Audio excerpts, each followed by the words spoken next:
भारत जो है वो इजराइल के साथ है। नरेंद्र मोदी का ट्वीट आता है, नरेंद्र मोदी कहते हैं कि हम इजराइल के साथ हैं। यहाँ पे जो हमारे भारतीय लोग हैं, जो हम हिंदुस्तानी हैं, वो भी इजराइल के साथ हैं। सबके हाथ में आप पोस्टर देख रहे होंगे। नरेंद्र मोदी जी ने जो कहा था कि हमास का हमला आतंकी घटना, हम इजराइल के साथ खड़े हैं। We stand with Israel, I stand with Israel, I support Israel. ये जो भी पोस्टर्स आप देख रहे हैं वो भारत का सपोर्ट है इजराइल के लिए। आइए बात करते हैं कि क्यों दो देशों के आपसी लड़ाई में हम हिंदुस्तानी क्यों सपोर्ट करें या फिर क्यों करना चाहिए। फिलिस्तीन ही था जिसने कश्मीर मुद्दा में हमारा कभी समर्थन नहीं किया है। अब एक बात बताओ, आप क्या चाहते हो? जो आपकी मदद कर रहा है हम मदद ना करें? हम धर्म से क्यों जोड़े? लोग बोलते हैं ना आतंकवाद का धर्म नहीं होता। बहुत लोग इंटेलेक्चुअल्स बोलते हैं भैया हिंदू मुस्लिम कर रहे आतंकवाद का, तो बोलो आतंकवाद है, धर्म से मत जोड़ो। मैं तो सीधा बोलता हूँ अपने कैमरा पे। अब क्यों कर रहे हो कि वो इस कम्युनिटी को बिलोंग करता है, वो उस कम्युनिटी को, कोई ज्यूज है, कोई मुस्लिम है, मत करो, बोलो भैया। और हम क्यों सपोर्ट करें? आप अगर खिलाफत आंदोलन के बारे में आपको पता होगा, टर्की के खलीफा को गिराया गया तो भारत में आंदोलन करके यहाँ लाखों लोगों को मार दिया गया वहाँ के लिए, और आप उस वहाँ सपोर्ट कर रहे हो। तो एक बात बताओ, कल कोई 2-4 मुद्दों में, हर मैटर में आपके साथ जो देश खड़ा होता है, तो आप कैसे मान सकते हो कि उस देश के यहाँ के नागरिक उसको सपोर्ट ना करें? जो नहीं करते वो नहीं करेंगे, हम उनको फाउंडेशन, आपको जो आपकी विचारधारा करो, मेरा मन है मैं सपोर्ट करूंगा। ये जो हमला हुआ है कल की घटना है, जिसमें हुआ क्या है, फ़लस्तीन के तरफ से क्या किया गया, पैलेस्टाइन के तरफ से 5000 से 7000 बम दागे गए हैं इसके तरफ, आपके इजराइल में अलग अलग लोकेशन पे। और उसके बाद ये देखो वहाँ पे इजराइल क्या है, इजराइल 3 पार्ट में, एक इजराइल हो गया, एक फ़िलिस्तीन हो गया, और एक हो गया आपका गाज़ा पट्टी हो गया। वहाँ का एक ऑर्गेनाइजेशन है जिसको हमास बोला जाता है। एक्चुअली में पूरा फ़लस्तीन तो उसको सपोर्ट करता है, बट एक्चुअल में हमास वो टेररिस्ट ऑर्गेनाइजेशन है जिसने वो करवाया है। तो कल तुमने 5-7 हज़ार बम दागे, 250 से ज़्यादा लोग मरे। तो बोलने का मतलब है, आप अगर 2 कंट्री का अगर लड़ाई कॉन्फ्लिक्ट है, इसके ऊपर भी मैं आऊँगा, तो आप लड़ो ना, आप इजराइल के सरकार से लड़ो। आप निर्दोष जनता को मार रहे हो, किडनैप कर रहे हो, उठाकर वहाँ काट मार कर रहे हो। एक और एक वीडियो वायरल हो रहा था जिसमें एक जर्मनी की लड़की थी जिसको उन लोगों ने क्या किया, गाड़ी के बम्पर पे पीछे में बैठाकर, और शायद आप लोगों ने भी देखा होगा, उसको ले जाया जा रहा था। लोग बोले कि ये वहाँ की वो है, सोल्जर है, बल्कि वो जर्मनी की लड़की थी। और वहाँ की उसकी माँ रो कर बोल रही है कि कम से कम मेरी बेटी का लाश तो मुझे दे दो, लाश दे दो, उसलिए लो रहे। आप अनजान आराम से किसी भी पब्लिक को मारते जा रहे। अरे भैया आपकी जिनसे लड़ाई है लड़ो ना, तो उनसे बोल नहीं रहे हो, और निर्दोष जनता को पकड़ पकड़ के मार रहे हो, काट रहे हो, और खुद को ताकतवर बता रहे हो। अरे आपके पास युद्ध करने की क्षमता थी तो आप डायरेक्ट बोलते कि हम तुझ पे अटैक करने वाले हैं, लड़ तू, तो तुम चुपचाप अटैक कर दिए। अब जब तुम पे हो रहा है तो तुम्हारी हवा टाइट है। नरेंद्र मोदी जी ने जो अपना किया है, इजराइल को समर्थन दिया है, क्या कई लोग ये पूछ रहे हैं क्या नरेंद्र मोदी को या भारत को मध्यस्थता शांति प्रस्ताव नहीं करवाना चाहिए था, शांति बहाल नहीं करवाना चाहिए? वो तो खुलेआम जो है सो इजराइल का समर्थन दे दिए। कई लोग ये पूछ रहे हैं। अरे भैया तो सवाल आप पूछो ना, अमेरिका के जियो बाइडन से पूछो, इंग्लैंड के आपका ऋषि सुनक से पूछो, बाकी जितने भी फ्रांस जर्मन कंट्री है उनसे क्यों नहीं पूछते आप? आपको क्या अपना ही देश में वो दिखना है? बाकी देशों से आप सवाल कुछ नहीं पूछते। सुनो, जितने भी देश समर्थन दे रहे हैं उनका कहने का यही मतलब है कि ये एक टेररिस्ट ऑर्गेनाइजेशन द्वारा किया गया है, जिसको दुनिया की 100 से ज़्यादा देशों ने संगठन को बैन लगा रखा है, जिसको सबने टेररिस्ट ऑर्गेनाइजेशन बना रखा है। आप उसके समर्थन में कोई अगर लोग बोलते हैं तो खुद उनकी टेररिस्ट में विचारधारा है। आप एक बात बताओ, अगर थोड़ा हिस्ट्री में जाएंगे तो लोग बोलते हैं कि भैया इन लोगों ने क्या किया कि इजराइल यहूदियों ने फ़लस्तीन के उन लोगों को दबाकर और उठ गए। मैं बताना चाहूँगा, जब पहला वर्ल्ड वार 1 ये हारे थे, पहले ये ओटोमन साम्राज्य के अंदर आता था, तो पहला वर्ल्ड वार हारने के बाद क्या हुआ था, ये ब्रिटिश गवर्नमेंट के अधीन चला गया था। आपका जो इजराइल का एरिया है, और ब्रिटिश गवर्नमेंट के अधीन चला गया तो क्या किया गया, अब मान लो कोई किसी देश पर अटैक किया और मान लो मैं वो देश जीत गया, आप मेरे से जुए में कुछ पैसा लगाए और मैं जीत गया, तो कल आपका भाई आकर बोलेगा कि वो जो पैसा मेरे भैया का मेरा है तो दे दो, तो दे दोगे? नहीं दोगे ना, आप हार चुके हो। तो बोलने का मतलब है कि अगर कोई देश पे हमला किया, कोई किसी देश का ज़मीन जीत जाता है तो उसका ज़मीन है, आपको लेने का अधिकार कहाँ से? अब ब्रिटिश एम्पायर ने उसको जीत लिया, और उसके बाद उसने अपने कहने पे उसने वहाँ पे सेटलमेंट किया, जो 1917-18 के अराउंड था। उसने वहाँ पे ज्यूज को लगभग मे बी अराउंड 1,35,000 लोगों को वहाँ सेटल किया था, और वहाँ उन लोगों को रहने को दिया। अब मुद्दा क्या हो गया, अब एक उन लोगों को हुआ कि इनका पॉपुलेशन राइज हो रहा है, तो सारा अरब कंट्री लोगों राहुल, सारे अरब कंट्री को क्या हुआ कि ये परेशानी हो गई कि भैया ये तो आकर यहाँ पॉपुलेशन बढ़ा रहे हैं। तो ये क्या हुआ, 1927-28 के टाइम से ही ये कॉन्फ्लिक्ट चलता रहा। 1947 में इसको एक रिकॉग्नाइज मिल गया, पूरा इजराइल अपना युद्ध लड़के अपना एक वेल लैंड एस्टेब्लिश कर दिया और एक रिकॉग्नाइज कंट्री बन गया 1947 के टाइम में। उसके बाद क्या हुआ, बाद में भी बहुत सारे देशों ने मान्यता नहीं दी और कुछ कुछ देशों ने दी। एक बात ये बताइए, क्या फिलिस्तीन से जो युद्ध हो रहा है इजराइल का, उसमें क्या इजराइल का पलड़ा भारी है या फिलिस्तीन का भारी है? कौन ज़्यादा मजबूत कौन सा देश है और कौन युद्ध में जो है सो विजय हो रहे होगा? अच्छा एक बात बताओ, आपके सामने मैं आप ही को लेता हूँ, कोई 5 साल का बच्चा है और आपको एक थप्पड़ दे दे बीच रोड पे, अब फोटो में कैमरा में आ गया कि वो बच्चा ने आपको थप्पड़ मार दिया और न्यूज़ में वायरल हो गया कि बच्चे ने जोर का थप्पड़ मारा, तो क्या बच्चा वो अगले मोमेंट में आपसे जीत पाएगा? आप उसको उठा के फेंकोगे तो 10 कदम दूर जाके गिरेगा ना।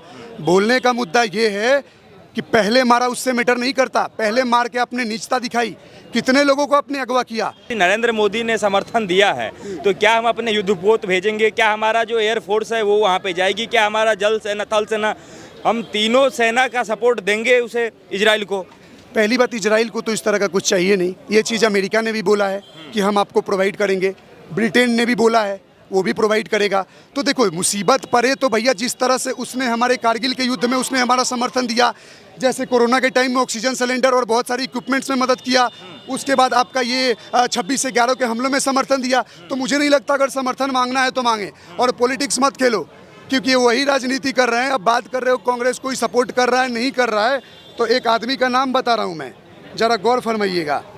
यासीर अराफात नाम का, यहीं का था, यासीर अराफात नाम का था। आप गूगल जो भी लोग कर सकते हैं, ये डाटा में ज़्यादा निकलेगा नहीं, बट फिर भी आप सर्च करोगे मिल जाएगा। यासीर अराफात था जिसको क्या किया, यासीर अराफात से पहले मैं एक और चीज़ पे आता हूँ। आपको पता है फ़लस्तीन जो देश है, अपना देश का महानता देखो, जो फ़लस्तीन कंट्री है, कंट्री तो बहुत सारे नहीं मानते हैं, उसको पता है सबसे पहले उसको राष्ट्र का किसने बोला था कि एक रिकॉग्नाइज कंट्री है?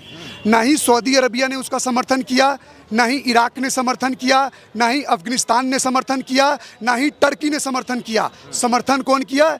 इंदिरा गांधी के सरकार और नेहरू जी के सरकार, उस टाइम उन्होंने किया कि फ़लस्तीन भी एक रिकॉग्नाइज फ़लस्तीन एक देश है। तब सोचो, जिस देश को आप कश्मीर मुद्दों पे मना करते हो, जिस देश को आप हर टाइम नीचा दिखाने के लिए तैयार करते हो, वही देश आपको समर्थन दे रहा है। तो इस पे तो कोई नहीं पूछता है, और इतना बनते हो तो पूछो इन अरब कंट्री से इन लोगों ने आपको क्यों समर्थन नहीं किया।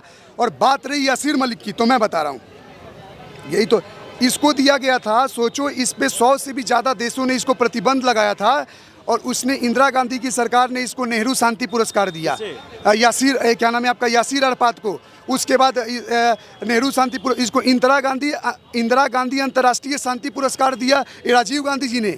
एक बोइंग प्लेन दिए ताकि वो विदेश घूम पाए, ठीक है। और उसके बाद इसमें जो नेहरू शांति पुरस्कार था 1988 में दिया गया था, उसमें इनको 1 करोड़ रुपया दिया गया और 200 ग्राम सोना का एक ढाल दिया गया। तो अब सोचो किसको आप पाल पोस रहे हो, और वही पैसा वो खर्च करके पाकिस्तान का समर्थन दे रहा था कश्मीर मुद्दे में। अब सोचो, आपका ही पैसा घूम के आप ही के पास आ रहा है आपके लोगों को मरवाने के लिए। तो ये तो मानसिकता हो चुकी है अपनी सरकार। अरे युद्ध लड़ना है तो दम है तो सही से लड़ो ना।